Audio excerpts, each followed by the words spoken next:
Кор дегеніміз жалпы не? Ол қауіпті ме? Не үшін қазір көбейіп жатыр? Оның алдын алуға бола ма?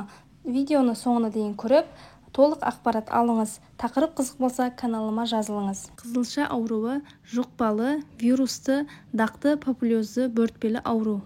Ауру ауалы тамшылы жолмен жұғады. Қызба міндетті түрде болады. Ауруды қоздырғыш вирус эренкалы парамиксавирус тұқымдастығына жатады. Орысша кор деп аталады. Тек қана балалар емес, ересек адамдар да ауруы мүмкін.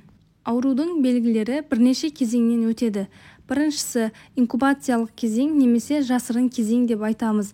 Бұл кезең 7-12 күн аралығында немесе ең ұзақ 2 аптаға созылады. Бұл кезде аурудың ешқандай белгілері болмайды. Келесі кезең катаральды период.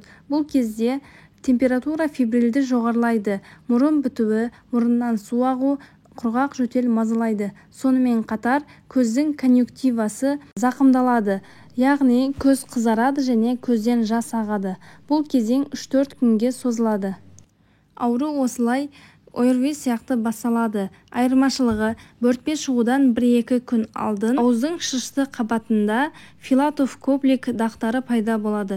Бұлар ауыздың шышты қабатын ашып қараған кезде ауыз қуысында ақ дақтардың пайда болуы. Оларды шпательмен алған кезде алынбайды. Бұл суретте кор ауруының негізгі 3 белгісі көрсетілген. Біріншісі ауыздағы филатов-копликтағы, екіншісі конъюнктивит, үшіншісі бөртпелердің пайда болуы.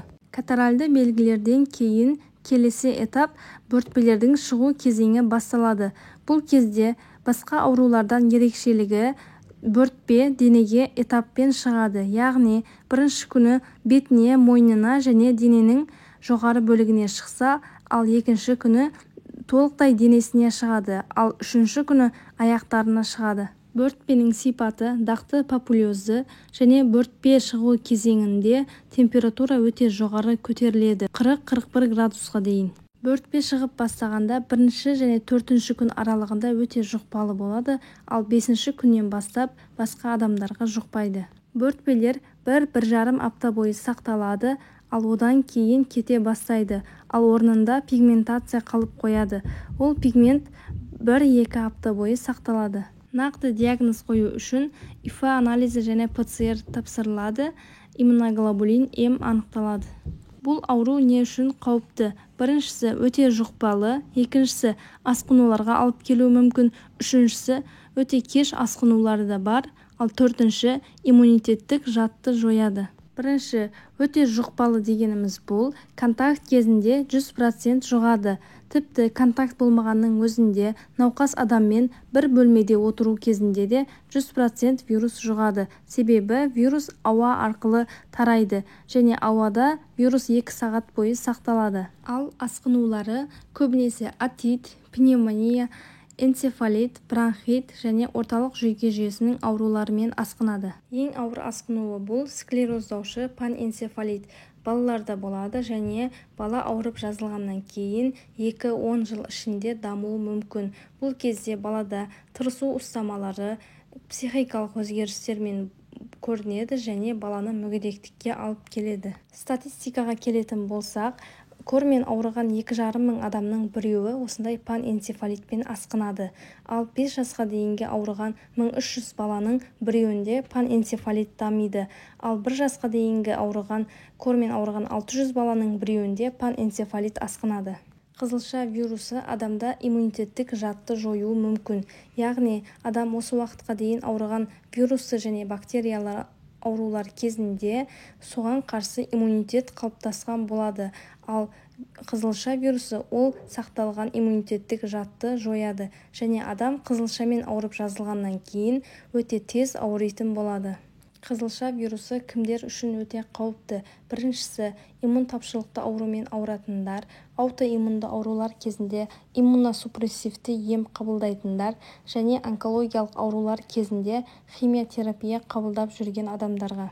Екінші, витамин А дефицит бар адамдар бұл кезде ауыр асқынулармен өтеді.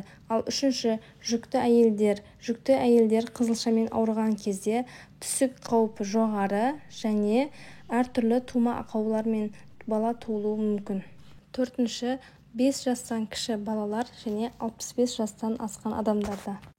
Емі нақты этиологиялық емі жоқ, яғни ауруды тудырып тұрған қызылша вирусын жоятын дәрі жоқ.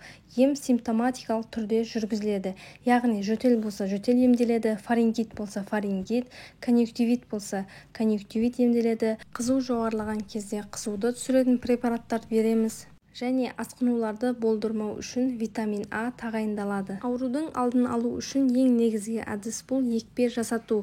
Екпе алмаған адам науқас адаммен контакт болған кезде кемінде 72 сағат ішінде екпе жасату қажет. Қызылшаға қарсы екпе Қазақстанның ұлттық екпе күнтізбесіне енгізілген, балаларға 1 жасында және 6 жасында салынады.